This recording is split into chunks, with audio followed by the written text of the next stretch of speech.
2 ദിവസം മുന്നേ നമ്മുടെ ഷോപ്പിൽ ഒരാൾ വന്നു കേട്ടോ, പെനഡോൾ വാങ്ങാൻ വേണ്ടിയിട്ട്.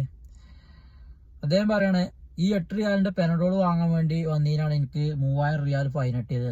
അപ്പോൾ എന്താണ് അതിന്റെ റീസൺ ചോദിച്ചപ്പോൾ അവർ പറയണേ, നമ്മള് ഈ വരുന്ന നമ്മളെ ലൈൻ ഉണ്ടല്ലോ, നമ്മൾ പോണ ലൈനിലെ ആ റോഡ് ഉണ്ടല്ലോ, ആ റോഡിലേക്ക് എത്താൻ വേണ്ടിയിട്ട് വേറെ മണ്ണൊക്കെട്ട ഏരിയകളിലൂടെ അദ്ദേഹം കുറുക്ക് വൈക്ക് വട്ടത്തിൽ വന്ന് ഈ റോഡിലേക്ക് ചാടി. അത് ഒരു പോലീസ് കണ്ട് ഫോട്ടോ എടുത്ത് 3000 റിയാൽ ഫൈൻ കിട്ടി. അതാണ് പറഞ്ഞത്. അപ്പോൾ ഞാൻ ഈ സംഭവം ഞങ്ങളെ ഡ്രൈവർമാരൊക്കെ ഉള്ളൊരു ഗ്രൂപ്പ് ഉണ്ട്, അപ്പോൾ ആ ഗ്രൂപ്പിൽ ഇട്ടിട്ടു ഇങ്ങനെ ഈ ഒരു അനുഭവം ഞാൻ പറഞ്ഞു. അപ്പോൾ ആ ഗ്രൂപ്പിലത്തെ ഒരാൾ പറയാണ് അയാൾക്ക് 3000 റിയാലിലെ ഫൈൻ ഇട്ടിട്ടുള്ളൂ, അപ്പോൾ അതിൽ സമാധാനിക്കട്ടെ, എനിക്കിവിടെ 5000 റിയാൽ കിട്ടി കിടക്കുകയാണ് എന്നാണ് പറഞ്ഞത്.